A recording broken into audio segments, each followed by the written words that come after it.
Not only was my next guest among the first to call the current bull market, this was back in October 2022 when no one else could see it, he has been among the first to suggest that this market is now in a melt-up phase.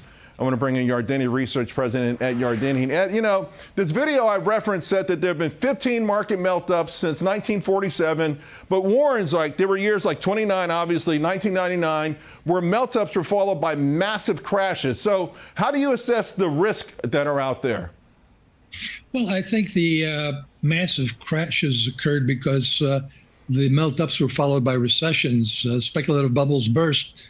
Very often they can cause a recession or be part of the events that lead to a recession. The current cycle has been totally wacky. I mean, we haven't had a credit crunch. We haven't had a recession despite very tight monetary policy. We are seeing the stock market at all-time record high. Ever since the Fed started lowering rates, and I think they did a little bit too much too soon, but that's what they did. And since they did it on September 18th, since the day before that, the NASDAQ's up 5% in a little over a month. The S&P 500 is up a little over 3% in just a little over a month. So it's certainly has the aspects of a melt up, but it doesn't have to be a crash. It could be a correction, and I think that's what it'll be because I don't see a recession. So, okay, you have 5,800 year-end target, and I know more recently I heard you say you're really optimistic about 6,300 next year. Right. Let's use one of your recent charts, though. And valuation has to be something to mention here.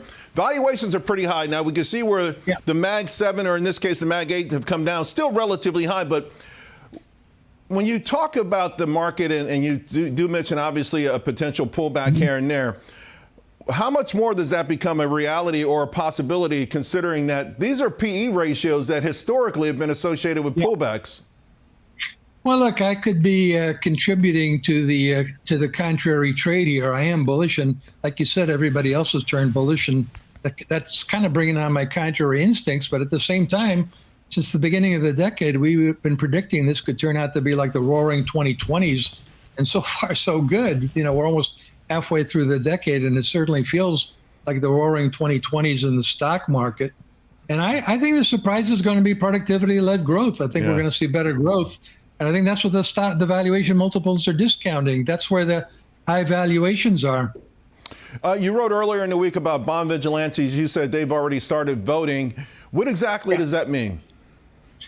Well, the bond yield, and we anticipated this when the Fed cut the Fed funds rate by 50 basis points. We thought it was too much too soon, and we thought that they did that just in front of a bunch of stronger economic data, which is exactly what's happened. And as a result of that, we've gone from 3.65%, basically when the Fed started cutting the short-term rate, to 4.25%. Right. So the bond vigilantes are demonstrating that they're not particularly happy with the Fed. They think the Fed got ahead of things. I got you. Hey, before I let you go, though, assess risk, right? You see all these polls when they ask fund managers, and, for instance, geopolitical risk high up there now, political outcome and acceptance of the outcome. Yeah. How much of that concerns you with this market? Well, it does concern me because, you know, we got to 5,800 a couple of weeks ago, and that's our target for year end, and we didn't raise it. It seems like all the other strategists did raise it. Look, I've been very bullish, but maybe not bullish enough. I got hoof marks on my back. Yeah, you're getting a little, you know, a little worrisome. I'm a little worried about you in your old age, Ed. Now, you've been ahead of the pack by a mile for sure, and we're glad you're on the show today. Have a great weekend. Thank you.